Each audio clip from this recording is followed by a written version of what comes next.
ये आकाशवाणी है। कोविड-19 विशेष कार्यक्रम के अंतर्गत प्रस्तुत है कोरोना वायरस संक्रमण की वर्तमान स्थिति पर चर्चा। इसे प्रस्तुत कर रहे हैं आकाशवाणी संवाददाता सिद्धार्थ सिंह। इस कार्यक्रम में आमंत्रित स्वास्थ्य विशेषज्ञ हैं मुंबई में किंग एडवर्ड मेमोरियल हॉस्पिटल के डीन डॉक्टर हेमंत देशमुख। नमस्कार श्रोताओं, इस समय देश में कोरोना के विरुद्ध विश्व का सबसे बड़ा टीकाकरण कार्यक्रम चल रहा है। वहीं दूसरी ओर कुछ राज्यों में कोविड के मामले तेजी से बढ़ रहे हैं। पिछले 24 घंटों में 23,000 से अधिक कोविड के नए मरीजों की पुष्टि हुई है। इसलिए जरूरत है हमें कोविड अप्रोप्रिएट बिहेवियर अपनाने की और सरकार के सभी दिशा निर्देशों का पालन करने की। देश में अब तक 2,61,64,000 लोगों का टीकाकरण किया जा चुका है। पिछले 24 घंटों के दौरान 4,80,000 से ज्यादा लोगों को कोविड की वैक्सीन लगाई जा चुकी है। कोरोना से बचाव में इस टीकाकरण की बहुत अहम भूमिका है। इसलिए कोरोना और उसकी वैक्सीन को लेकर आपको जागरूक करने और आपके सवालों का जवाब देने के लिए आकाशवाणी पर हम आपके लिए लेकर आते हैं कोरोना जागरूकता पर विशेष कार्यक्रम। और आज की इस एडिशन के साथ मैं हूं सिद्धार्थ सिंह। श्रोताओं, कोविड-19 पर चर्चा करने और आपके सवालों का जवाब देने के लिए इस विशेष फोन इन कार्यक्रम में हमारे साथ हैं जीएस मेडिकल कॉलेज और King Edward Memorial Hospital Mumbai के dean doctor Hemant Deshmukh. Doctor Hemant का इंटरवेंशनल रेडियोलॉजी में स्पेशलाइजेशन है और मेडिकल एकेडमिक्स और पेशेंट ट्रीटमेंट में आपका एक लंबा अनुभव रहा है। डॉक्टर हेमंत, नमस्कार। कार्यक्रम में आपका स्वागत और अभिनंदन है। नमस्कार सिद्धार्थ। श्रोताओं, कोरोना से संबंधित सवाल डॉक्टर हेमंत से हमारे टोल फ्री नंबर 1800-115767 और 011-233-14444 पर पूछ सकते हैं। आप हमारे ट्विटर हैंडल @AIR News पर #AskAIR पर अपने सवाल पोस्ट भी कर सकते हैं। डॉक्टर हेमंत, इस समय देश के कई राज्यों में कोरोना के मामले तेजी से बढ़ रहे हैं। महाराष्ट्र में नागपुर में लॉकडाउन लगाया गया है। मुंबई और ठाणे भी मामले की जो संख्या है वहां पे वो तेजी से बढ़ रही है। दिल्ली में भी कोविड के मामलों में बढ़ोतरी हुई है। आप इसका क्या कारण मानते हैं? बिल्कुल सही कहा आपने सिद्धार्थ। ये कोरोना की जो महामारी चालू हो गई है उसे लगभग 1 साल यानी 365 दिन के ऊपर हो गए हैं और इस महामारी का अटैक इतना जोर से हो रहा है कि हम दूसरी लहर में जा चुके हैं। पहली लहर जो लगभग 8 से 10 महीने चल रही थी, कुछ दिन पहले काफी खामोशी से चल रहा था सब जी। लेकिन ये जब से सेकेंड लहर आ गई है, दूसरी लहर इतनी तेजी से आ रही है कि इस सेकेंड वेव जो होती है वो कभी कभी पहली वेव से भी ज्यादा नुकसानदायक हो सकती है। और इस दूसरी लहर में काफी क्रिटिकल पेशेंट्स भी आते हैं, काफी एसिम्प्टोमेटिक पेशेंट्स भी आते हैं और कोई माइल्ड सिम्टम्स के साथ भी ये मरीज आ सकते हैं। पिछले 1 साल से ये जो वायरस पूरी हमारी दुनिया ही समझो जी, दुनिया के लोगों पर जो अटैक कर रही है वायरस, वो काफी म्यूटेट होते रहती है और 1 साल में काफी म्यूटेशन भी अपने को देखने को मिल गए हैं इनके। और वायरस ऐसी चीज होती है जो दिखती नहीं है, अटैक जोर से करती है, म्यूटेशन करती है और वैक्सीन बनाने के लिए काफी समय निकल जाता है। अभी दिल्ली में या हो महाराष्ट्र में हो, महाराष्ट्र के कुछ जिलों में इसकी संक्रमण इतनी जोर से हो गई है कि हमें कभी कभी ऐसा सोचने पड़ता है कि सेकेंड लॉकडाउन होने की संभावना बढ़ जाती है। जी।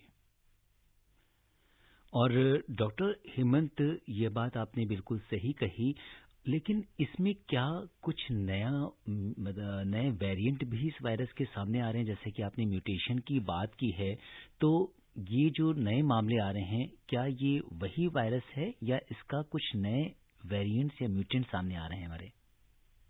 अभी ये जो कोविड की महामारी आ गई है या सेकेंड वेव दूसरी लहर आ चुकी है, तो हम जब भी इसकी जीनोम सीक्वेंसिंग करते हैं जी, तो तभी पता चलता है कि ये जो इंक्रीज हो रही है कोविड की महामारी में या ये जो नंबर्स मरीजों में बढ़ते हुए दिखते हैं वो म्यूटेशन की वजह से नहीं है या पहले म्यूटेशन होने के पहले की वायरस है, ये पता चलना बहुत कठिन हो जाता है। लेकिन वायरस ऐसी चीज है जो म्यूटेट होते रहेगी। जी। और सबसे बड़ी बात यह है कि डॉक्टर हेमंत, जैसा कि आपने कहा कि ये जो साल भर लंबा सफर रहा है, हमारे देश ने जिस तरीके से कोविड का मैनेजमेंट किया है और हम काफी कुछ इस जंग को जीतने की कगार पर हैं। ऐसे में अगर हम थोड़ी सी लापरवाही करते हैं या हम जो भी इसके लिए दिशा निर्देश है उसका पालन नहीं करते हैं, तो वहां पे हमको इसका खामियाजा भुगतना पड़ सकता है, क्योंकि अगर ये कम हुआ है तो तेजी भी बहुत जल्दी से इसका फैलाव भी हो सकता है।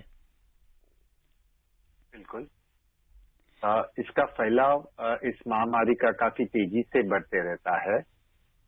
इस तेजी से बढ़ने वाली जो महामारी है उसे रोकने का एक ही उपाय होता है, और वो उपाय यही होता है कि हम ये चेन ब्रेक कर सकते तो सबसे अच्छा होगा। इस चेन को ब्रेक करने के लिए हमें 3 बिल्कुल एकदम इजी फैसिलिटी जैसी होती है, वो तो मास्क पहनना, सोशल डिस्टेंसिंग या फिजिकल डिस्टेंसिंग रखना और हाथ को सैनिटाइज करना। इस महामारी का कारण सिर्फ ट्रांसमिशन है। अगर वायरस एक दूसरे से ट्रांसमिट होते रहेगी, हमारी इम्यूनिटी कम रहती है, और इस इम्यूनिटी को बढ़ाने के लिए टीकाकरण बहुत ही जरूरी हो गया है। हम जितने जल्द पूरी जनता को अगर हम टीकाकरण कर सकते हैं तो बिल्कुल हम इस महामारी पर बिल्कुल जीत सकते हैं। जी। और डॉक्टर हेमंत, जहां पर ज्यादातर लोग इस वैक्सीनेशन प्रोग्राम को लेकर खासा उत्साहित हैं, वहीं एक तबका ऐसा भी है जिनमें वैक्सीन हेजिटेंसी है। आप वो लोग जो दुविधा या असमंजस की स्थिति में हैं, उनसे क्या कहना चाहेंगे?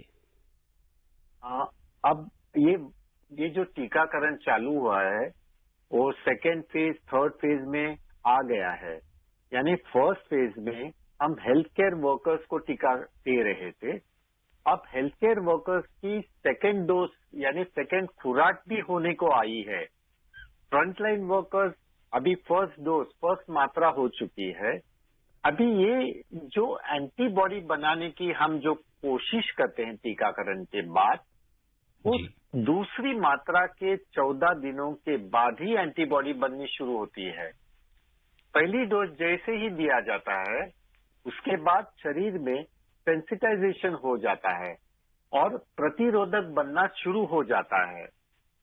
ऐसे में हम यही कोशिश करेंगे कि सेकेंड और थर्ड फेज जाकर हम पूरी 70% के जनता को वैक्सीनेट करने की कोशिश करेंगे, ताकि हम इस महामारी पर बिल्कुल जीत हासिल करेंगे।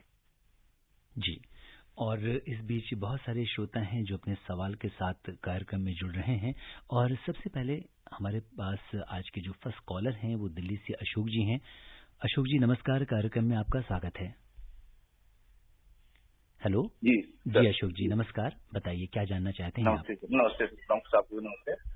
नमस्ते जी, मैं ये कह रहा था कि जैसे इसमें वैक्सीन की कोई कमी तो है नहीं हमारे देश में। जी।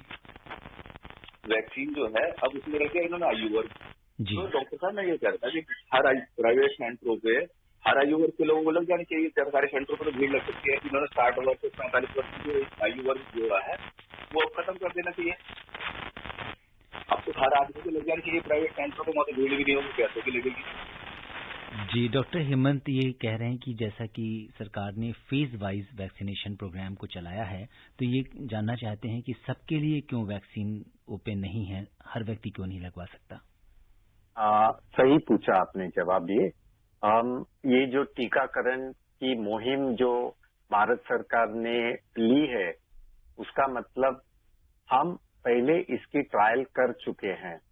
हमारे भारत देश में सिर्फ 2 वैक्सीन ऐसी है जो यहाँ लोकली बनती है।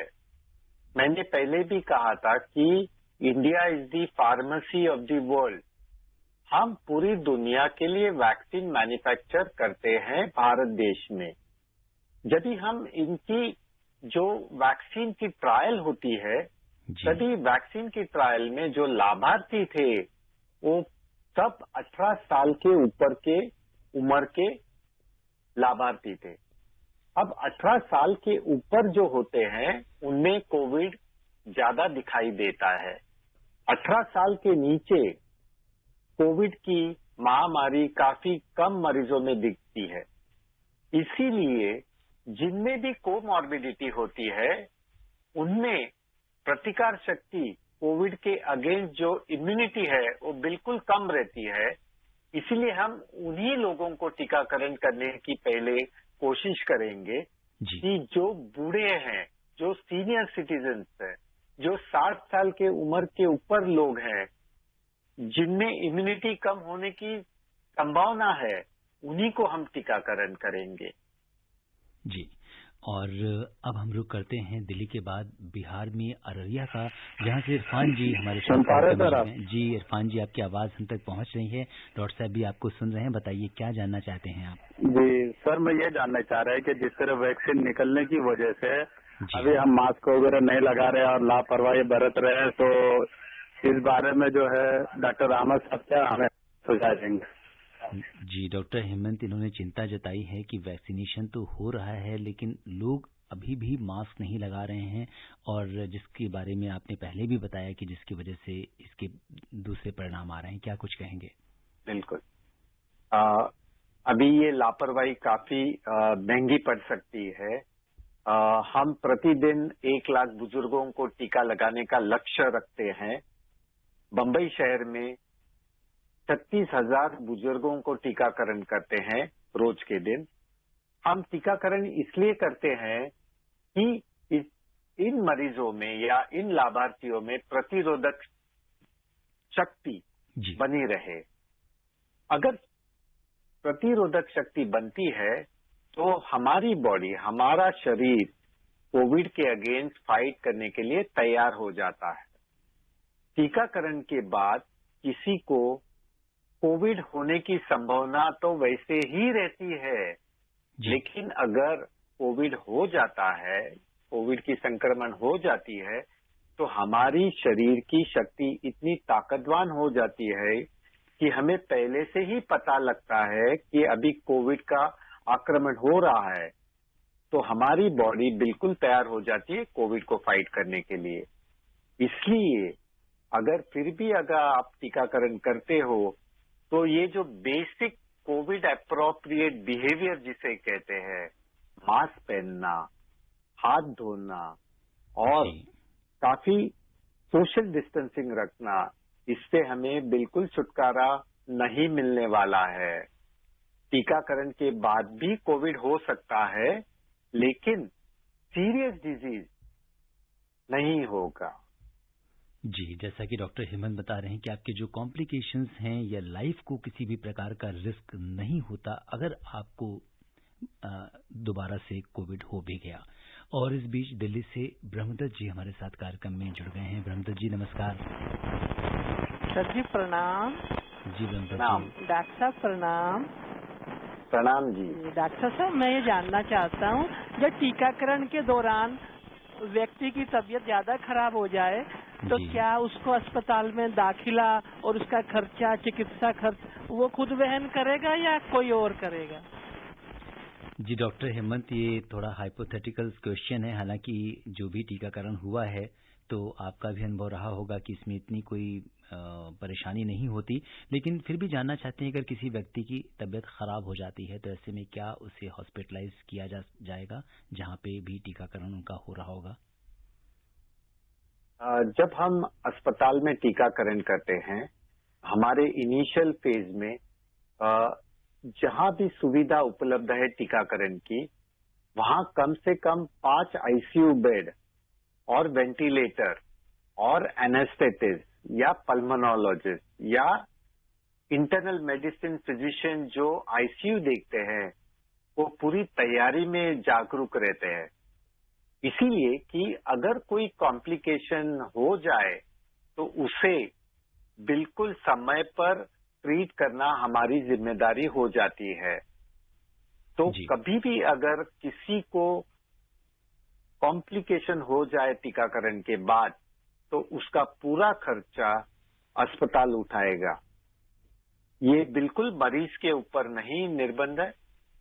हम अस्पताल या हर एक रीजन में जहां भी अस्पताल हो, सरकारी अस्पताल हो, वो पूरी जिम्मेदारी उठाएंगे आपके अगर कुछ भी कॉम्प्लिकेशन होता है तो। जी होता है तो। जी डॉक्टर हेमंत, ये आपने बड़ी बात कही है। और इस बीच हमारे एक लिसनर हैं, उन्होंने हमें ईमेल किया है। वो जानना चाहते हैं कि अगर किसी सीनियर सिटीजन की काफ़ी लंबे समय से उनका अगर बीपी और शुगर की मेडिसिन चल रही है तो उन्हें क्या प्रिस्क्रिप्शन दिखाने के बाद ही वैक्सीन लेनी चाहिए या वो डायरेक्ट बिना प्रिस्क्रिप्शन के टीकाकरण केंद्र पे जाकर अपना वैक्सीनेशन करा सकते हैं? अभी भारत सरकार ने कम से कम 15 से 20 कोमॉर्बिडिटीज की एक लिस्ट बनाई है। जो भी मरीज या लाभार्थी 45 और 59 साल के बीच में है और जिसे भी अगर कोमॉर्बिडिटीज है, जैसे कि आपने कहा डायबिटीज जो 10 साल से ज्यादा साल चल रहा है, या ब्लड प्रेशर हो और उन्हें ट्रीटमेंट की जरूरत है, तो इन कोमॉर्बिडिटीज का एक सर्टिफिकेट होता है आपके जनरल प्रैक्टिशनर के साथ। जी, वो अगर सर्टिफाई करता है तो हमें रजिस्ट्रेशन के टाइम ये सर्टिफिकेट जुड़ना काफी जरूरी हो जाता है। अगर ये सर्टिफिकेट नहीं है तो उसे टीकाकरण नहीं दिया जाएगा। जी, लेकिन इन्होंने जैसा कि बुजुर्ग की बात की है, जो लोग बुजुर्गों का तो टीकाकरण चल रहा है, लेकिन अगर वो ऐसी दवाएं ले रहे हैं तो क्या टीकाकरण में उनको ये बताना होगा कि वो अभी ब्लड प्रेशर की और ब्लड शुगर के लिए कौन सी दवाएं ले रहे हैं? आपने सही कहा कि मेरी राय में अगर आप बुजुर्ग हो यानी सीनियर सिटीजन हो या 60 साल के ऊपर हो और आपको ब्लड प्रेशर या डायबिटीज या ब्लड थिनर्स की दवाई चालू हो या और कोई भी दवाई चालू हो, अगर आप टीकाकरण केंद्र में बताते हो तो जो टीका देती है नर्स या कोई हेल्थ केयर वर्कर, तो उसे बातों बातों में बताना जरूरी होता है। लेकिन कोई भी मरीज कोई भी दवाई लेता हो तो टीकाकरण बिल्कुल सेफ होगा। उसे कोई भी कॉन्ट्रा इंडिकेशन नहीं है कि आप ये दवाई लेते हो तो आपको टीकाकरण नहीं मिलेगा। तो आप कोई भी दवाई लेते हो तो आप डॉक्टर जी से बता देना है कि आप ये दवाई ले रहे हो और डॉक्टर आपकी दवाई देखकर आपको टीका दे देगा। जी, और जो श्रोता हमसे अभी अभी कार्यक्रम में जुड़े हैं उन्हें बता दें कि कोरोना जागरूकता श्रृंखला की आज की इस विशेष कार्यक्रम में श्रोताओं के सवालों का जवाब दे रहे हैं King Edward Memorial Hospital Mumbai के dean doctor Hemant Deshmukh. Doctor Hemant से आप हमारे टोल फ्री नंबर 1800-115767 पर कोरोना से जुड़े सवाल पूछ सकते हैं। और इस बीच बलरामपुर से हमारे साथ कार्यक्रम में रिंकी तिवारी जी जुड़ गई हैं। रिंकी जी नमस्कार। नमस्कार सर। जी, स्वागत है रिंकी जी आपका कार्यक्रम में। जी डॉक्टर सर, मतलब डॉक्टर मैं सर कोई भी मेरा नमस्कार स्वीकार करें। नमस्कार। तो क्या आज कमेंट्री आ रही है तो आपका प्रोग्राम हमारे प्राइमरी चैनल पे जो शॉर्ट मीटर उससे नहीं सुनाया जा रहा है, इसलिए हम क्षमा चाहेंगे। चलिए अब मैं अपना क्वेश्चन पूछ लेती हूँ सर। जैसे कि मेरा क्वेश्चन ये है कि सीनियर सिटीजन्स को वैक्सीन देने के बाद वो कितने दिन तक के लिए रेस्ट कर सकते हैं या उन्हें रेस्ट डॉक्टर कितने दिन के लिए बताएंगे?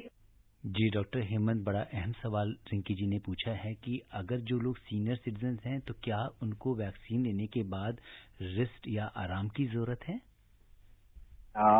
अभी कोई भी सीनियर सिटीजन या कोई भी लाभार्थी जो 60 साल के ऊपर है और टीकाकरण कर लेते हैं तो इसमें कुछ नॉन सीरियस और माइल्डली सीरियस कॉम्प्लिकेशंस हो सकते हैं।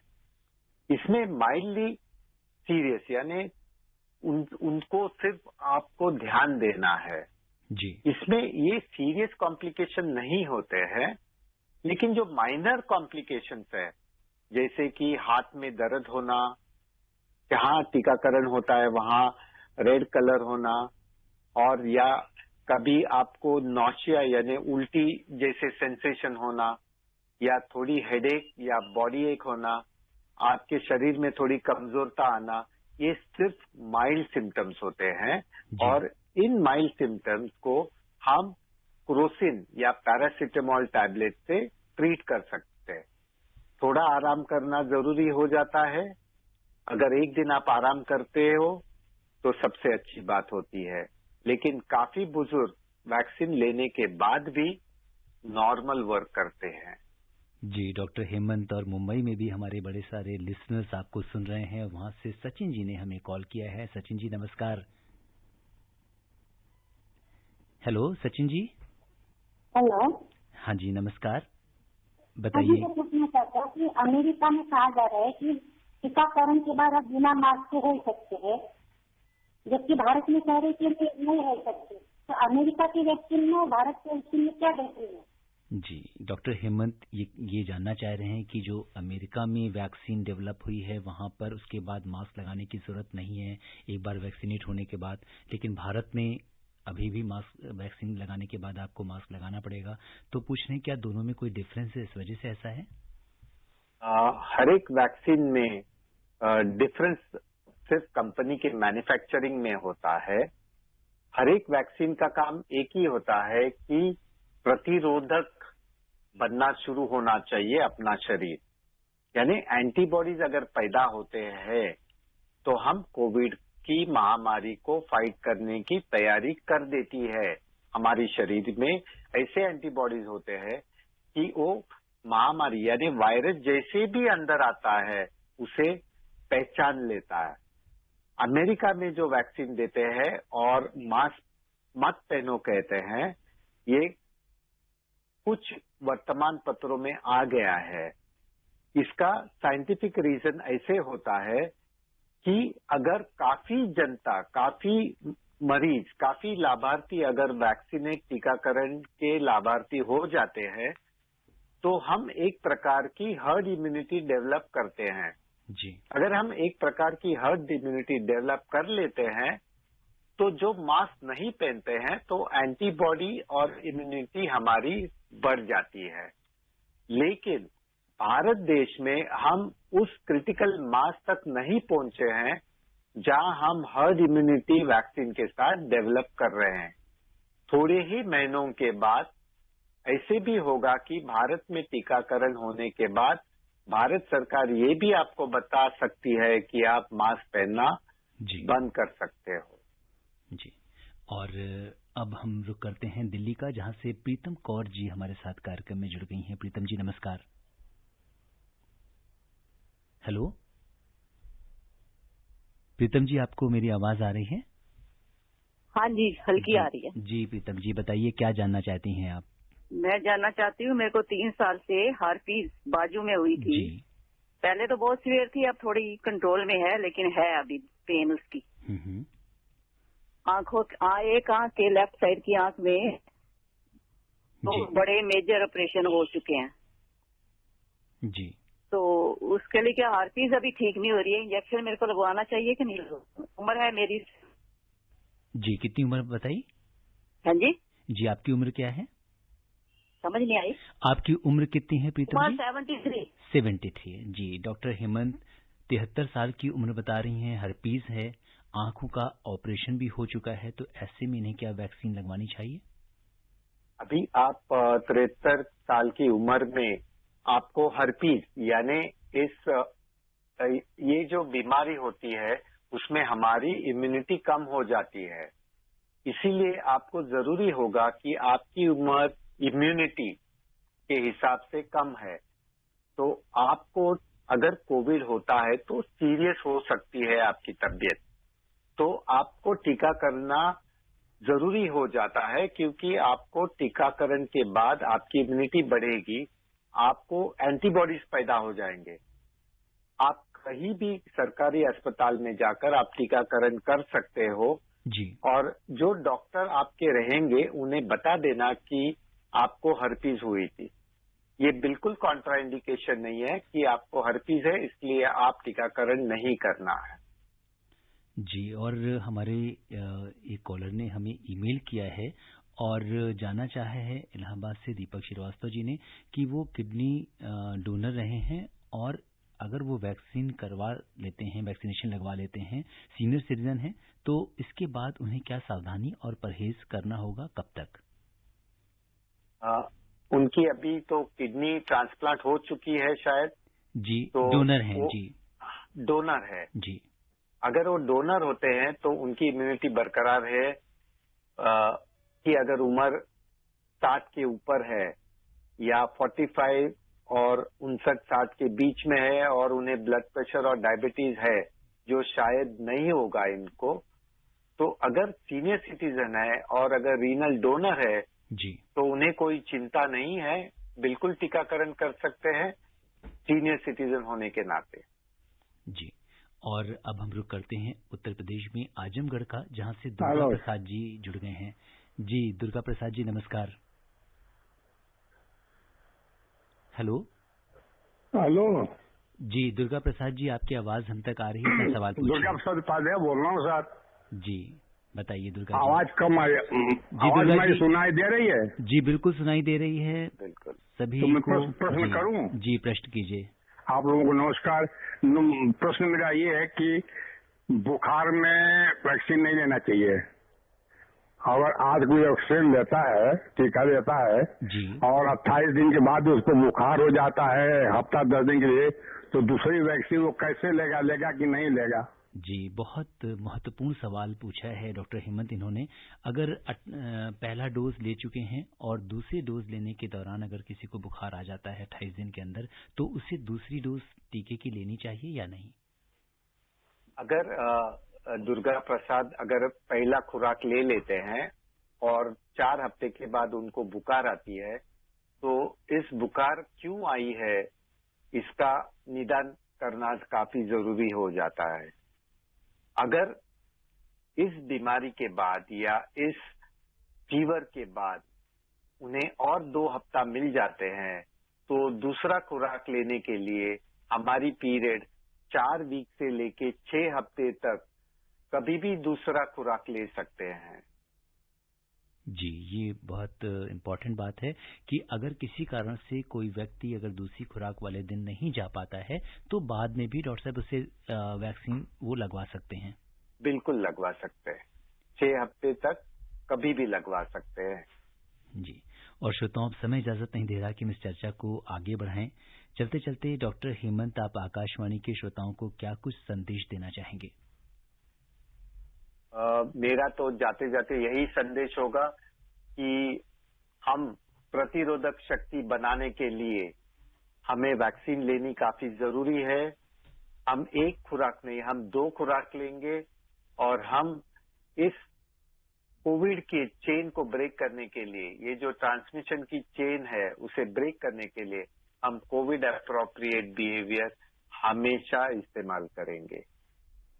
जी, और जो लोग वैक्सीन जिनका जो इस ग्रुप में आ रहे हैं, प्रायोरिटी ग्रुप में, वो वैक्सीन लेते रहें। डॉक्टर हेमंत, आप कोविड-19 के इस विशेष कार्यक्रम से जुड़े और आपने श्रोताओं के प्रश्नों का उत्तर दिया, आपका बहुत बहुत धन्यवाद और आभार। श्रोताओं, आपसे यही कहेंगे कि डॉक्टर हेमंत देशमुख ने आपको कोरोना से बचने के लिए जो भी सावधानियां बताई हैं, आप उनका पालन कीजिए। कोरोना का खतरा अभी भी बरकरार है, इसलिए आप बाहर निकलते समय मास्क लगाएं, हैंड हाइजीन के साथ सुरक्षित दूरी बनाए रखिए, क्योंकि बचाव और सावधानी ही कोरोना का इलाज है। आप स्वस्थ और खुशहाल रहें, इसी कामना के साथ दीजिए मुझे अनुमति। नमस्कार।